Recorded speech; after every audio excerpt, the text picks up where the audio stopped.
Ok, bien-aimés, nous sommes dans la joie de partager avec vous la parole de Dieu. Je voudrais vous parler d'un esprit de repoussement. L'esprit de repoussement. Ou les esprits de repoussement, si je veux le mettre au pluriel. Je crois que nous allons comprendre cela lorsque nous allons essayer de développer notre thème que nous avons à partager. Pourquoi nous parlons des esprits de repoussement? Je crois que vous allez comprendre dans certains exemples que nous allons donner tout au long de cette émission, ces exemples qui vous permettront à bien comprendre qu'est-ce qu'on appelle les esprits de repoussement. Et nous allons lire notre première écriture qui va nous introduire dans ces sous-thèmes que nous avons, les esprits de repoussement ou l'esprit de repoussement. Dans le livre de Psaume, chapitre 74, nous allons lire le verset 4 et nous sauterons pour lire encore le verset 9. On va nous lire, je répète encore, Psaume 74, le verset 4, passé verset 9. On va nous lire et lisez ensemble avec nous, de partout où vous nous suivez. Prenez votre Bible, disposez-vous à vérifier dans les Saintes Écritures ensemble avec nous, afin de comprendre l'importance de ces messages. On va lire. Bien-aimés, nous lisons la parole de Dieu dans le psaume au numéro 74 et le 4e verset, puis le 9e verset, nous lisons dans Jésus. Amen.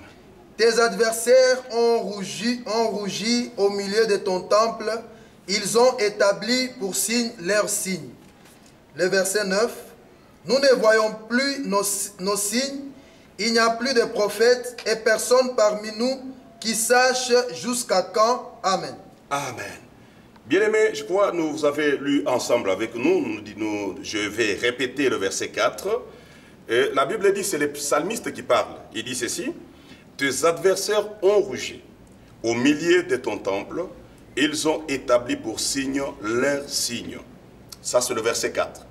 Ils ont rugi au milieu du temple, ils ont établi pour signe leur signe. C'est ce que la Bible nous dit. Et le verset 9 qui dit, nous ne voyons plus nos signes. Donc c'est pour dire que ces gens, il y a un peuple qui avait des signes, un peuple qui avait des signes positifs, qui vivait sous les signes positifs, mais à un certain moment, l'adversaire est entré, l'ennemi est entré, et quand l'ennemi est entré, pour ceux-là qu'on appelait des temples, de personnes qui étaient des temples du Saint-Esprit. Lorsque la Bible parle du temple, la Bible veut parler de toute personne ayant reçu le Seigneur comme Jésus comme Seigneur et Sauveur, et une personne qui a l'Esprit de Dieu en lui, qui a laissé s'établir le Saint-Esprit en lui. C'est ça un temple. Mais la Bible dit, cet homme crie, il dit écoutez, il dit bien, nous ne voyons plus encore nos signes, parce que l'ennemi est entré, il a démoli tous les signes que nous on a fait, pour établir ses propres signes. Écoutez bien aimés, c'est-à-dire que ces gens ont marché avec des signes positifs parce que ayant Dieu, ayant l'Esprit de Dieu, ils ont bien marché dans tous les domaines de la vie. Ils ont marché dans tous les domaines de la vie. Ils ont vu que c'est les signes positifs qui les poursuivaient, qui les suivaient. Ils étaient acceptés partout où ils passaient. Ces gens pouvaient réussir partout où ils passaient. Ces gens pouvaient avoir la faveur de plusieurs personnes partout où elles passaient. Mais écoute ce qui va arriver. À un moment, l'ennemi s'introduit. Et lorsque l'ennemi s'introduit, il n'a pas fait autre chose que commencer par démolir les signes positifs qu'il y avait, afin d'installer les signes négatifs dans leur vie. Et ces signes négatifs, ça représente quoi au juste? Le signe négatif, pour ce soir, parce que nous parlons des esprits de repoussement, il s'agit de certains esprits, de certaines possessions que le monde des ténèbres peut poser dans la vie de quelqu'un. Le signe négatif que le monde des ténèbres peut coller à la personne. Le signe négatif que l'ennemi peut coller à un individu, ça peut être sur le front, ça peut être sur son corps, ça peut être, je ne sais pas à quel niveau de son corps, même de sa vie. Ce qui fera que cette personne, partout où elle peut passer, elle sera suivie par ces signes négatifs, qui feront que ces signes négatifs-là, personne ne peut l'accepter partout où la personne peut passer. Que ce soit dans la famille, que ce soit dans la société, que ce soit dans tout le milieu. Il sera difficile que la personne soit acceptée, parce que la personne donc on a collé à cette personne-là les signes négatifs. Et ces signes négatifs, la personne peut aller dans n'importe quel milieu et elle sera toujours repoussée. La personne peut aller dans le domaine peut-être professionnel, la personne sera repoussée. Ça peut être dans le mariage, la personne est repoussée. Ça peut être dans les activités, la personne est repoussée. Voilà pourquoi nous disons que le sous-thème que nous avons ce soir, c'est l'esprit de repoussement. Et nous allons entrer en profondeur pour comprendre, comme nous venons de donner ces livres ici, c'est-à-dire qu'aujourd'hui, il y a plusieurs personnes qui se plaignent. Il y a des gens qui se plaignent, qui disent toujours, moi je ne suis pas accepté partout où je passe. Je ne suis pas accepté, je suis repoussé partout. Quand j'arrive dans tel milieu, on ne me supporte pas. Tous mes amis ne me supportent pas. Mes frères ne me supportent pas. Dans le quartier, on ne me supporte pas. Dans tout le milieu, on ne me supporte pas. Or, le secret ce soir est de comprendre que ces esprits existent. Les esprits de repoussement. Donc, ces esprits ne se trouvent pas chez l'autre. Ces esprits ne peuvent pas se trouver chez les autres. Chez nos voisins, chez nos amis, chez nos frères. Mais ce sont des esprits qui sont en nous-mêmes. Des esprits qui peuvent être sur toi-même, que l'ennemi peut te coller toi-même. Donc ce sont ces esprits qui sont en toi, qui peuvent faire que tu ne sois pas accepté dans tout le milieu, que tu sois toujours repoussé, refusé, abandonné, et les autres ne te tolèrent pas. Alors voilà pourquoi nous allons marcher avec des exemples, mais avant cela, je voudrais que nous puissions voir encore un livre, dans le livre de Jérémie chapitre 30, le verset 17. C'est là où on montre clairement qu'on peut être rejeté. On peut être repoussé, on peut être refusé. Mais la plupart des gens, lorsqu'ils sont repoussés, lorsque la plupart des gens sont refusés dans un milieu, lorsqu'ils sont refusés dans un environnement, la première des choses, ils pointent toujours le doigt aux autres pour condamner les autres, ceux qui les repoussent. Voilà pourquoi le Saint-Esprit m'a mis à cœur de partager cela ce soir avec vous. Nous sommes prêts à condamner ceux qui nous repoussent, que de nous regarder nous-mêmes si nous ne sommes pas possédés ou habités par ces esprits de repoussement qui font que les autres ne nous acceptent pas. Et vous devez savoir que nous sommes dans le domaine de la délivrance. C'est là où nous sommes en train de donner ce titre ici. Donc la plupart des gens pointent les autres, condamnent ceux qui les repoussent au lieu de se regarder soi-même. Je sais que même Jésus a dit quelque part, il dit bien, au lieu de regarder la paille qui est dans l'œil de l'autre, mieux vaut considérer d'abord la poutre qui est dans ton propre œil. Ça, c'est très sérieux et c'est très important. Bien aimé, vous devez comprendre cela. Mais comment se fait-il qu'aujourd'hui, on peut accepter d'autres sauf toi? On peut accepter d'autres sauf toi. Voilà pourquoi nous allons lire ici. On nous parle de la repoussée, d'une personne, d'une ville qui est repoussée. Et nous sommes en train de vous donner des raisons qui peuvent faire que toi, tu sois repoussé partout où tu passes. On ne t'accepte pas. Tu es possédé, tu es habité par un esprit impur. On va lire. Nous lisons les Saintes Écritures dans les livres de Jérémie au chapitre 30 et le 17e verset au nom de Jésus. Amen. Mais je te guérirai, je panserai tes plaies, dit l'Éternel des armées, car il t'appelle à repousser cette Sion dont nul ne prend souci. Amen. Amen. Ici, nous comprenons que Dieu a trouvé une personne. Vous savez, dans la Bible, quand on parle d'une ville, il ne s'agit pas d'une ville, Lubumbashi tout simplement, mais il s'agit de la personne, parce que Jésus lui-même a dit, vous êtes une ville située sur la montagne. Si nous sommes une ville située sur la montagne, c'est-à-dire qu'il s'agit de toi, tu es une ville. Mais ici, on dit bien que Dieu dit, je te guérirai. Dieu dit qu'il va te guérir. Parce que tu es appelé repoussé. On t'appelle la repoussée. Tu as été repoussé. Mais quand est-ce que Dieu peut guérir une personne qui a toujours été repoussée? Quand est-ce que Dieu peut guérir une personne qui s'est dit être repoussée? C'est par la délivrance. C'est par le processus de la délivrance. Lorsque la personne accepte Jésus comme Seigneur et Sauveur. Lorsque la personne écoute la parole. Lorsque la personne prend conscience. Il se pose la question. Pourquoi moi je suis toujours repoussé dans tout le milieu? On ne m'accepte pas. C'est en ce moment-là que la délivrance commence dans la vie d'une personne. Par la parole. Lorsqu'on prend conscience. Lorsqu'on comprend que pourquoi moi je suis toujours repoussé par mes amis, par mes frères, même dans les affaires je suis toujours repoussé. Donc la conscience commence là. Alors une fois, comme nous l'avons dit la semaine passée, qu'une fois que le cordon ombilical est coupé, le cordon ombilical qui te lie à la malédiction de la famille, qui te lie à certaines possessions de la famille, lorsque ce cordon ombilical est coupé, à partir de ce moment-là, tu verras que tu ne seras plus encore appelé la repoussée et on t'acceptera dans tout le milieu. Tu verras que tu seras accepté et ça sera une grande délivrance. Mais écoute bien aimé, je vais donner encore un autre exemple. Prenons le livre de Marc.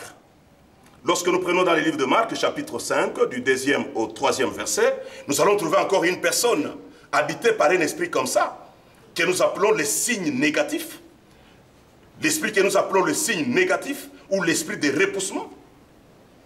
On va lire Marc 5, 2 à 3. Nous lisons la parole de Dieu dans Marc chapitre 5, le 2e verset au 3e au nom de Jésus. Amen. Aussitôt que Jésus fut hors de la barque, il vint au-devant de lui un homme sortant des sépulcres et possédé d'un esprit impur. Cet homme avait sa demeure dans les sépulcres et personne ne pouvait plus le lier, même avec une chaîne. Amen. Amen. Écoutez, bien-aimés, qu'est-ce qui a fait que cette personne n'est restée que dans le cimetière, dans le sépulcre? Donc cette personne n'a été chassée par personne. Mais cette personne était habitée par un esprit de repoussement, ce signe négatif qui était dans sa vie, qui a fait que la personne puisse rester, au lieu de rester dans le milieu de peuple, là où il y avait des gens, là où il y avait sa famille, là où il y avait des personnes qui lui étaient chères, mais cette personne s'est trouvée contrainte d'aller rester dans le sépulcre. Donc il avait quelque chose en elle. La personne avait un signe négatif en elle.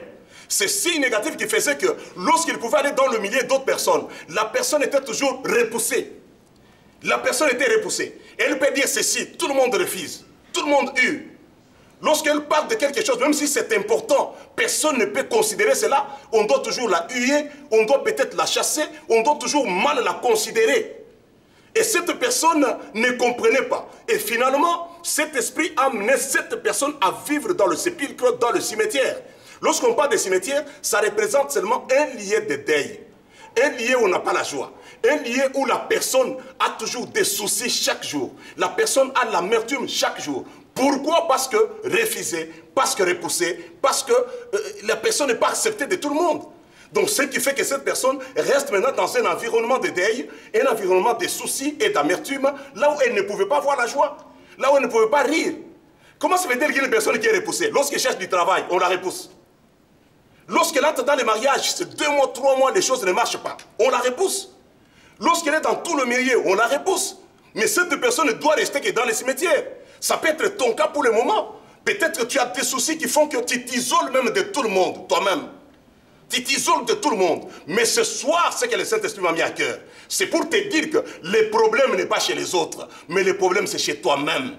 Tu dois comprendre que dans le domaine de délivrance, il y a certains mystères que nous devons comprendre par les enseignements pour comprendre réellement ce qui se passe dans notre vie. C'est ce qui est très important. Il faut comprendre ce qui se passe dans ta vie propre au lieu de condamner certaines personnes. Voilà comment cette personne, habitée par un esprit négatif, un esprit de repoussement, la personne a quitté même le milieu des hommes normaux. La personne s'est retrouvée dans un environnement de deuil, un environnement où elle était isolée, elle restait seule là-bas, en train de se meurtrir. C'est ce que la Bible dit. Bien-aimé, c'est pour te dire que ce soir où je suis en train de te parler, le Saint-Esprit parle à ton cœur. Tu dois chercher ta délivrance lorsque tu te retrouves dans des choses comme ça. Ne condamne pas les autres, mais essaye d'entrer en toi-même à partir de cet enseignement pour comprendre réellement ce qui se passe dans ta vie, ce qui fait que tu sois repoussé. Alors, nous allons voir encore quelque chose dans 2 Corinthiens chapitre 2, le verset 16. Ce n'est qu'une introduction que je vous fais pour le moment, pour que nous puissions descendre point par point pour montrer la manifestation de cet esprit-là. Alors, l'esprit négatif, l'esprit de repoussement. Lorsque nous voyons dans 2 Corinthiens chapitre 2, le verset 16, on va nous lire quelque chose. Et cet esprit-là se manifeste comment? On va le lire. Nous lisons les Saintes Écritures dans 2 Corinthiens chapitre 2, le 16e verset au nom de Jésus. Amen. Aux uns, une odeur de mort, donnant la mort. Aux autres, une odeur de vie, donnant la vie. Amen. Amen. Ça, c'est l'apôtre Paul qui parle. Il dit ceci. Il y a certaines personnes qui, elles, lorsqu'elles sont dans un milieu, donc elles donnent l'odeur de la mort. C'est-à-dire que tu peux te représenter dans un milieu, ceux qui te voient, même ta manière de parler, ta manière de paraître, lorsque tu es habité par cet esprit négatif, l'esprit de repoussement qui t'habite, toi tu peux parler, tu penses que tu parles bien, mais ceux qui t'écoutent tout autour, ils sentent l'odeur de la mort. Ils sentent l'odeur de la mort qui vient de toi. Tu deviens l'odeur de la mort pour quelques personnes. Mais on dit, il y a d'autres personnes qui sont l'odeur de la mort pour une catégorie de personnes. Mais il y a aussi d'autres personnes qui représentent l'odeur de la vie. l'odeur de la vie. C'est-à-dire qu'elle peut arriver dans un milieu, elle peut parler, elle peut discuter avec les autres, même si elle dit n'importe quoi, on l'écoute, elle est saisie, et on la comprend facilement, et les choses passent. Mais toi, lorsque tu arrives là, parce que tu es possédé par l'esprit de repoussement, par un esprit négatif, un esprit impur, un esprit qui fait que tout soit négatif dans ta vie, même ta présence est négative, ta manière de parler, négative. Tout ce que toi tu touches, même ce que tu fais, c'est négatif. Alors ce qui fait que les gens ne te supportent pas. Tu te sens toujours rejeté, repoussé. Les gens ne t'acceptent pas. Parce que tu es là, tant que cet esprit est sur toi, tu es en train de dégager l'odeur de la mort. Tu dégages l'odeur de la mort. Même si toi-même tu ne peux pas sentir, parce que personne ne peut sentir son propre, donc l'odeur qu'il a lui-même. Personne ne peut sentir cela. Mais l'odeur, c'est les autres qui reniflent cela. C'est les autres qui sentent cela. Voilà pourquoi tu es repoussé. Peut-être dans tes actes, tu es repoussé. Tes actes sentent mauvais. Ton langage est mauvais, sent mauvais. Ta présence même sur ton visage. Cet esprit négatif fait que le signe négatif qui sont même sur ton visage, ta présence tout simplement, tout est négatif. Et personne ne peut te supporter. On doit toujours te rejeter. On doit toujours te repousser. Oh bien-aimé, tu dois comprendre ces choses ce soir où le Saint-Esprit est en train de te parler. Je me répète encore, je te dis, ne condamne pas seulement les autres, mais commence par entrer en toi-même pour se poser la question, pourquoi je suis si rejeté, si repoussé? Qu'est-ce qu'il y a sur moi? L'apôtre Paul dit, avec cet esprit, tu deviens l'odeur de la mort, partout où tu passes. On ne te supporte pas. Alors voilà, nous allons donner quelques exemples dans la manifestation de ces esprits. Tu as compris qu'il y a deux odeurs dans notre vie. L'odeur de la mort et l'odeur de la vie. Mais qui sont dégagées par les esprits qui sont en nous.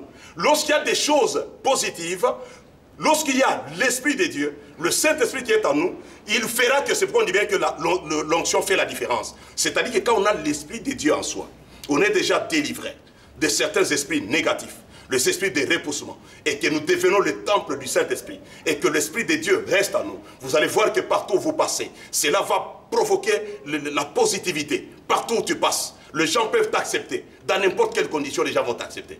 Mais quand l'ennemi est déjà entré, et qu'il a détruit tous les signes du Saint-Esprit, et qu'il a installé ses propres signes, il a logé ses propres signes en toi, les esprits de repoussement, les esprits négatifs, bien-aimé, tu vas voir que tu vas dégager toujours l'odeur de la mort, partout où tu passes. Tu vas dégager l'odeur de la mort. C'est ainsi, vous allez voir, quand je voudrais donner, donc je vais donner un exemple, par exemple dans le mariage. Vous savez, dans mon ministère, j'ai reçu beaucoup de femmes qui sont venues avec des problèmes dans le mariage. Oh, mon mari ne me supporte plus. Mon mari ne m'aime plus encore. Nous avons bien commencé, mais arrivé quelque part, mon mari, tout ce que moi j'ai fait, mon mari ne m'accepte pas. Tout ce que moi j'ai fait, mon mari n'accepte pas. Pas d'éloge, pas quoi que ce soit. Et souvent, quand ces femmes viennent me voir, le premier réflexe, c'est de condamner d'abord le mari. Il faut condamner le mari. Oh, mon mari ne m'approche pas. Ça peut arriver même que sur le lit, le mari ne t'approche pas. C'est pas dire que tu as quelque chose. Tu es une belle femme, tu es bien, tu t'habilles bien, bien maquillée, tout est bien. Mais l'homme n'a pas le goût de te toucher. L'homme n'a pas le goût de t'approcher. Et tu te poses des questions. Inutile d'aller parloter partout. Inutile d'aller raconter partout. Inutile d'aller chercher je ne sais pas quoi que ce soit. Ce que tu as à faire, c'est de chercher la délivrance. Il faut chercher la délivrance. Il y a des odeurs qui sont cachées. Des odeurs sur le plan spirituel. Qu'un esprit, lorsque l'esprit négatif est en nous, lorsque l'esprit impur est en nous, cet esprit dégage des odeurs qui ont l'ampleur tout à fait spirituelle, que personne ne peut voir avec des yeux. C'est cette odeur que tu dégages sur le plan spirituel. Ce n'est pas l'odeur corporelle, mais l'odeur spirituelle qui fait que personne ne te supporte, qui fait que personne ne t'accepte, qui fait que ton mari n'a même pas le goût de t'approcher. Lorsque ton mari veut t'approcher, quelque part, il sent qu'en tout cas, il n'en a pas le goût. Ça ne l'intéresse plus. Lorsque toi, tu parles même ce qui est bon, tu peux bien préparer. Tu vois seulement qu'il lui rejette tout. Et tu es repoussé. Après un certain moment, tu vois qu'il te pousse maintenant et le divorce commence à toquer à votre porte. Le problème, ce n'est pas d'abord le mari. Ça, je voudrais conseiller à toutes les femmes qui me suivent maintenant. Le problème, ce n'est pas seulement le mari. La première des choses qu'il faut faire pour une femme qui a compris la parole de Dieu, une femme qui connaît le domaine de la délivrance, la première des choses, tu dois chercher à entrer en toi-même. Cherche à entrer en toi-même. Cherche d'abord à voir un homme de Dieu, entrer en contact avec un homme de Dieu, passer à la cure d'âme, qu'on essaie de parler avec toi, par un homme de Dieu. Et quand vous parlez, on peut parvenir à déceler et à découvrir cet esprit de repoussement, cet esprit négatif qui est en toi, qui fait que ton mari n'a pas besoin de toi, qui fait que ton mari te repousse toujours. Ça, c'est la première des choses que je vais te conseiller. Je voudrais te dire, maman, inutile de pleurer, inutile de parloter, inutile d'aller chercher, je ne sais pas, le devin, d'aller chercher les féticheurs. Ça n'a pas d'importance. Le grand problème, c'est toi qui es habité par un esprit. Le problème, ce n'est pas d'abord ton mari. Le problème, d'abord, c'est toi. Le problème, c'est toi. Mais tu vas voir qu'une fois que tu passes à la délivrance, une vraie délivrance, là, on va prier pour toi. Et on te débarrasse de cet esprit négatif. Et tu vas voir que ton mari qui ne t'aimait plus là, il peut encore revenir vers toi. Il te trouvera une nouvelle personne. Une femme, je ne sais pas, qui l'aborde aujourd'hui. Qui l'a trouvé aujourd'hui. C'est possible, bien-aimé. Nous avons vu cela avec plusieurs personnes qui ont vécu des choses comme ça. Lors de leur délivrance, ils étaient habités par l'esprit de repoussement. Mais une fois passés à la délivrance, parce que la Bible déclare, Dieu dit ceci, il dit lorsque une personne plaît à l'Éternel, il va disposer même favorablement à son égard, même ses ennemis, même ceux qui ne t'aimaient pas. Donc voilà pourquoi la délivrance est très importante, bien-aimés. La délivrance est très importante. Combien de femmes pleurnichent aujourd'hui? Combien de filles pleurnichent? Au moins les fiancés viennent et ils repartent. Le fiancé vient, il ne me tolère pas. Et pourtant je suis belle, et pourtant je suis bien. Et quand ces fiancés viennent, vous allez voir 2 jours, 3 jours, je sens comme s'il y a quelque chose en moi qui le repousse, qui le rejette. C'est vrai, il y a quelque chose en toi. C'est vrai qu'il y a quelque chose en toi. Moi, je t'invite, tu as besoin de la délivrance. Je t'invite que tu as besoin de la délivrance. Si tu veux arrêter net de ces choses, tu as besoin de la délivrance. La prière de la délivrance, d'abord tu passes à la cure d'âme et après la délivrance. La délivrance, je ne dis pas que c'est le fait d'être seulement dans une salle, quand les gens tombent, on y va là, c'est fini. Non, non, je l'ai dit la semaine passée. La délivrance, c'est vrai, quand les gens tombent dans la salle, c'est-à-dire que les démons se manifestent. Les démons disent que nous sommes là. Les démons disent que nous sommes là. Voilà, nous sommes ici. Alors, après l'assemblée, après le culte, on doit maintenant vous prendre tous et vous amener à l'écart, commencer l'encadrement spirituel. Donc, voilà ce que je peux dire comme le premier exemple pour toutes les femmes qui pleurnichent toujours. Oh, mon mari ne m'aime pas. Oh, mon mari fait ceci. Oh, mon mari me repousse. Mon mari me rejette. Le premier problème, ce n'est pas les maris. Le premier problème, c'est toi. C'est toi qui es le problème parce que tu es habité par un esprit. Nous prenons d'autres exemples. Des exemples très simples. Nous trouvons même certaines personnes. Vous allez voir qu'une personne qui, lorsqu'elle est à la recherche du travail, avec tous les diplômes possibles, toute la connaissance, par certaines personnes, elle est à la recherche du travail.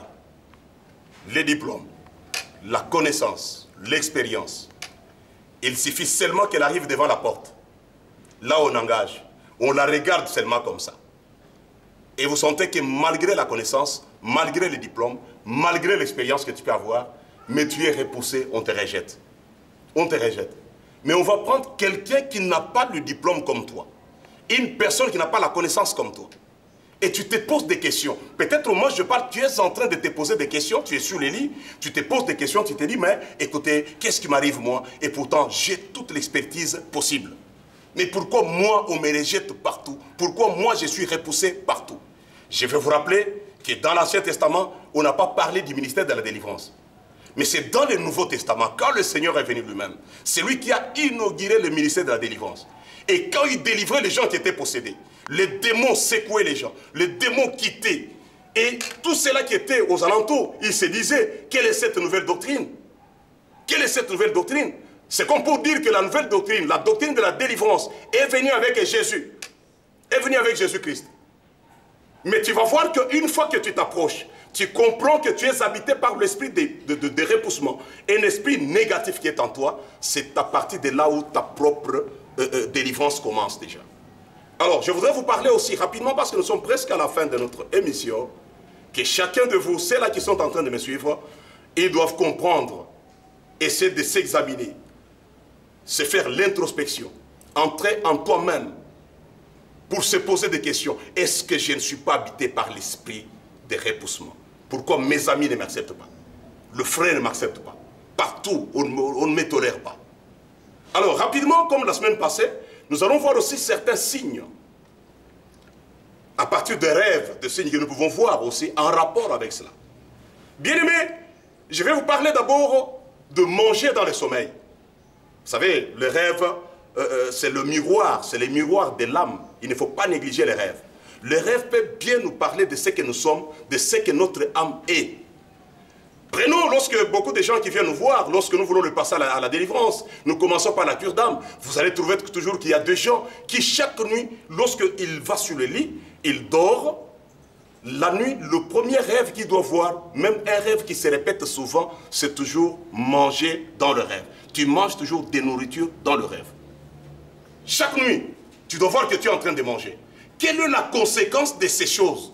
Quand tu fais de tels rêves, de tels songes, où tu manges en rêve, tu vois des personnes qui vous emmènent à manger, des personnes qui amènent des nourritures, tu manges.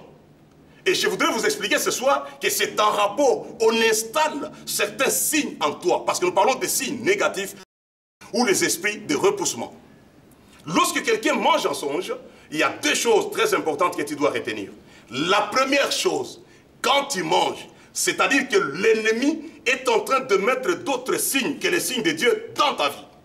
L'ennemi est en train d'installer ses antennes dans ta vie à partir de la nourriture. Parce que le monde des ténèbres sait que si, donc, pendant que tu es dans le temps normal, tu n'es pas endormi, il est difficile qu'un sorcier t'amène quelque chose pour t'envoûter ou bien pour mettre un signe négatif dans ta vie. C'est ainsi qu'il profite les moments du repos. Et lorsqu'il profite du moment de repos, ils viennent, ils te trouvent que tu n'as pas Christ. Tu n'as jamais été délivré. Tu n'es pas couvert par le sang de Jésus-Christ. Ces gens viendront avec la nourriture dans les songes. Il y a beaucoup de gens qui négligent cela. Il y a beaucoup de gens qui pensent que quand ils mangent dans les songes, c'est simple, ça n'a rien à voir dans leur vie. Ça a de l'impact négatif dans ta vie. Il y a des impacts négatifs dans ta vie. C'est pour te dire que, on est en train d'installer un point de contact dans ta vie. Un point de contact qui permettra à ce que l'ennemi commence à te repérer facilement. L'ennemi peut te chercher. Quand le monde de terre te cherche, à partir de ce qu'on a mis en toi, tu as mangé de leur nourriture pendant le sommeil, que toi tu considères comme étant un songe ordinaire. On met les points de contact dans ta vie, à partir duquel on peut te récupérer, à partir duquel le monde de terre peut te retrouver, même si tu es aux États-Unis. Même si tu es en Europe, ils peuvent te repérer facilement parce qu'en toi, ils ont installé. Ils ont mis le point de contact. Et là, si tu n'es pas délivré, si tu ne passes pas la prière de délivrance, pour qu'on détruise toutes ces choses, pour que tu vomisses ces choses, pour que tu puisses sortir ces choses, tu vas voir que tu seras toujours repérable partout où tu es. Ça, c'est la première chose. La deuxième chose, la nourriture dans le sommeil. Ça peut arriver dans la vie d'une personne qui était déjà un temple de Dieu. Une personne qui avait l'Esprit de Dieu. Lorsque tu manges dans le songe chaque nuit, cette nourriture te tâche, te rend impur. Et lorsqu'on dit bien que cette nourriture te rend impur, c'est ton âme qui est salie par la nourriture dans le sommeil. Et lorsqu'on salit ton âme, on te fragilise. Tu es fragilisé spirituellement. Tu peux voir que si tu priais beaucoup, à partir de la nourriture que tu manges dans le rêve, dans le songe, tu verras à un certain moment, tu es fragilisé. Tu n'as même pas le goût de prier. Tu t'affaiblis. C'est ainsi que les gens disent, non, je me suis senti, à un certain moment je priais bien, à un certain moment j'allais à l'église, à un certain moment je servais le Seigneur, mais je ne comprends pas ce qui m'est arrivé. Je n'ai même pas péché, je n'ai pas fait l'impudicité, je n'ai pas bu, je n'ai pas volé, mais je sens seulement que j'ai rétrogradé. À moi, je sens qu'il n'y a plus encore le goût de prière. Il n'y a pas le goût de la parole. Il n'y a pas le goût de servir le Seigneur. Il n'y a pas le goût d'entrer à l'église. Et tout cela, tu ne peux pas te rendre compte. Si on ne t'a pas enseigné, tu ne comprendras pas que c'est à partir de toute nourriture que tu manges dans tes songes, dans tes rêves, où l'ennemi vient pour enlever les signes de Dieu qui étaient en toi et remplacer ces signes par ses propres signes afin de t'affaiblir. Et à un certain moment, tu peux même sentir la vie ancienne qui commence à revenir en toi. Tu peux constater que certaines choses que tu avais abandonnées autrefois, qui reviennent. Mais tu ne comprendras pas que c'est à partir des songes, à partir des choses que tu vois là. Et tu verras à partir de ces moments-là, même les gens qui te considéraient, ils peuvent commencer déjà à te repousser, ils peuvent commencer à te négliger, ils peuvent commencer à te rejeter dans la société, dans la famille et partout où tu es. Ça, c'est très important, bien-aimé, que chacun de vous puisse voir dans sa vie personnelle, dans tes rêves, dans tes songes, qu'est-ce que tu as toujours l'habitude de voir. Mais c'est comme ton cas, chaque jour tu dois manger dans les songes. Chaque jour tu manges dans les songes. Mais viens, je t'invite, viens. Viens, nous allons te passer d'abord la cure d'âme, nous allons comprendre ces choses, on va prier pour toi, on va te libérer de toute nourriture que tu as mangée dans le rêve, que tu as mangée dans les songes, pendant plusieurs jours, et après, les signes de Dieu vont entrer en toi. On va prier pour que l'Esprit de Dieu soit en toi, pour que le sang de Jésus sanctifie ton âme, le sang de Jésus sanctifie ton esprit, sanctifie ton corps, sanctifie tout ton être, afin que cette odeur de la mort que tu dégages partout où tu passes, que cette odeur puisse te laisser, que tu restes une personne qui est un temple de Dieu, un homme favorable, un homme qui a des signes positifs de la part de Dieu, qui te permettront de réussir partout où vous passez. Donc la délivrance est très importante pour toi, bien-aimé. Et nous allons rapidement terminer par un autre signe, quelque chose que l'ennemi peut planter en nous, qui peut faire que nous soyons ce que nous sommes là, pour être des hommes et des personnes repoussées. Prenons le phénomène femme de nuit, mari de nuit. On en parle. Je sais qu'on en parle dans vos églises, on en parle. Même toi, tu en as déjà entendu plusieurs fois. On t'a parlé des maris de nuit et des femmes de nuit. Lorsque tu dors, tu vois ces choses. Tu te retrouves que tu es en train de t'accoupler toujours avec un homme. Il ne se passe pas une nuit sans que tu vois que tu es en train de t'accoupler avec un homme. Il ne se passe pas une nuit sans que tu rêves, tu es en train de t'accoupler avec une femme. Ne néglige pas. Ne prends pas ça à la légère. Tu dois comprendre que l'ennemi est en train d'enlever les signes positifs de Dieu. Il est en train d'enlever le Saint-Esprit qui était en toi. Il cherche maintenant à planter en toi, à mettre en toi ces signes à lui. Ces signes qui seront les esprits de repoussement, qui vont dégager des mauvaises odeurs partout où tu passes, afin que tu sois toujours repoussé et refusé dans tous les milliers. Alors, qu'est-ce que ce phénomène représente dans notre vie? Phénomène femme de nuit, mari de nuit. On en parle, mais personne ne cherche la délivrance à cet esprit-là. Premièrement, je voudrais te dire, le phénomène mari de nuit, femme de nuit, première chose, c'est pendant que toi tu faisais des rapports sexuels avec beaucoup d'hommes. Tu peux croiser un homme qui est dans le monde des ténèbres, on ne le sait pas. Dans le rapport sexuel, dans l'accouplement avec d'autres personnes, on peut en avoir pris peut-être 20, je ne sais pas, 30. Mais parmi tous ces hommes-là, il peut y avoir des hommes qui étaient dans la magie, qui étaient dans le monde des ténèbres. Ces gens, le fait de s'accoupler, ces gens-là laissent une semence en toi, une semence négative. Ces gens-là déposent une semence négative. Et cette semence négative permet maintenant de te relier, de te mettre en alliance avec ces gens, même s'ils ont quitté la ville, même s'ils peuvent se retrouver dans une autre province, même s'ils peuvent se retrouver dans un autre pays. Alors, cette semence-là, à partir des rapports sexuels, il t'a laissé une semence qui te met en alliance avec cette personne-là. Donc, partout où toi tu seras, cette personne a l'autorité sur le plan spirituel de venir encore entrer dans ta vie. Tu peux le voir. Tu peux voir cet homme-là sous forme de mari de nuit. Et qui viendra chaque fois se satisfaire avec toi. Qui viendra chaque fois encore reprendre sa place depuis le jour où vous avez connu les rapports sexuels. Et c'est là vice-versa, même chez les femmes aussi. Même chez les hommes aussi. Qui ont eu à coucher avec plusieurs femmes, qui ont eu des rapports sexuels avec plusieurs femmes. Parmi toutes ces femmes-là, il y en a d'autres qui sont des sorcières, d'autres qui sont dans le monde des ténèbres. Et à partir de là, tu es en train de retrouver, de prendre une semence négative que l'ennemi va déposer en toi, qui va devenir un esprit de repoussement. Ça, c'est premièrement. Deuxièmement, le phénomène mari de nuit, femme de nuit.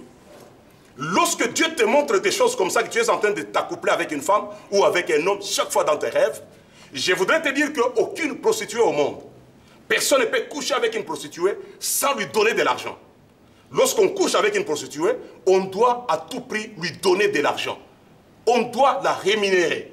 Et écoutez, maintenant quand ce phénomène-là se passe sur le plan spirituel, vous allez constater que, à peine que vous venez de faire de tels rêves, de tels songes, mais le lendemain, tu peux te retrouver dans une sécheresse extraordinaire.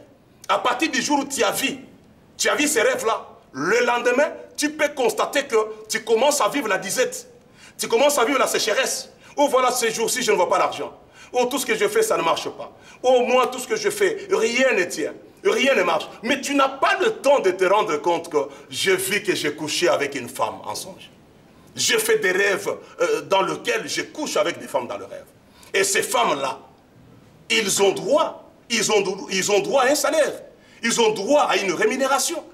Et cela se passe sur le plan spirituel par cette pauvreté et cette sécheresse qui peut s'installer immédiatement. Et tu vas voir maintenant toutes les démarches que tu vas faire, on te repousse. Et tu ne comprendras pas. Tu vas même voir le sorcier. Oh, je pense que c'est ma tante telle. Oh, je pense que c'est ma mère telle qui a fait ceci. Je pense que c'est mon amie. C'est elle parce qu'elle ne m'aimait pas. Alors je trouve que c'est elle qui est en train de m'ensorceler. Non, bien-aimé. Ces phénomènes, tu n'as pas fait attention. Quand tu vois ces choses dans tes rêves, tu dois venir rapidement. Tu dois chercher les hommes de Dieu. Tu dois parler avec les hommes de Dieu. Tu dois te dévoiler. Tu dois dire ce que tu as, ce que tu vois dans tes rêves, ce qui fait que tu sois repoussé. Le rêve, c'est le miroir de l'âme. Les songes, c'est le miroir de l'âme. Le Seigneur, là où le Seigneur est en train de te montrer ce qui se passe dans ta vie.